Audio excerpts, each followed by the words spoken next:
So optimisation అంటే ఏంటి? So optimisation అంటే ఏంటంటే ఇప్పుడు ఒక సమ్ ఇస్తారు.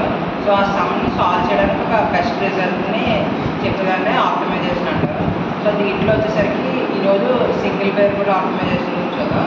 సో సింగిల్ వేరియబుల్ ఆప్టిమైజేషన్లో మనకి ఇచ్చిన సమ్ని సాల్వ్ చేయడానికి 2 మెథడ్స్ ఉంటాయి. సో ఒకటి వచ్చేసరికి నెసెసరీ పాయింట్, సెకండ్ వన్ వచ్చేసరికి సఫిషియెంట్ పాయింట్. సో నెక్స్ట్ వచ్చేసరికి ఏంటంటే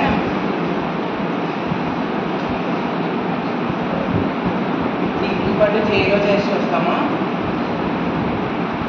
నెక్స్ట్ సఫిషియెంట్ పాయింట్లో వచ్చేసరికి ఏంటంటే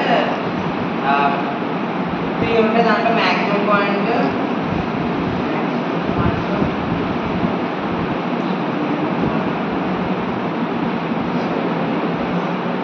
సో ఏంటంటే ఇచ్చిన ప్రాబ్లమ్ని మ్యాక్సిమం పాయింట్లో అంటే ఆ ఇచ్చిన ప్రాబ్లం మ్యాక్సిమం పాయింట్ ఉందా, మినిమం పాయింట్ ఉందా, సెకండ్ ఉందా లేదా చెక్ చేయాలి. అంటే ఏంటంటే మనకి ఇప్పుడు ఒక పర్ఫెక్ట్స్ ఉంటుంది. సో ఎక్స్ అనే ఒక పాయింట్ ఉంది అనుకున్నాం. సో అది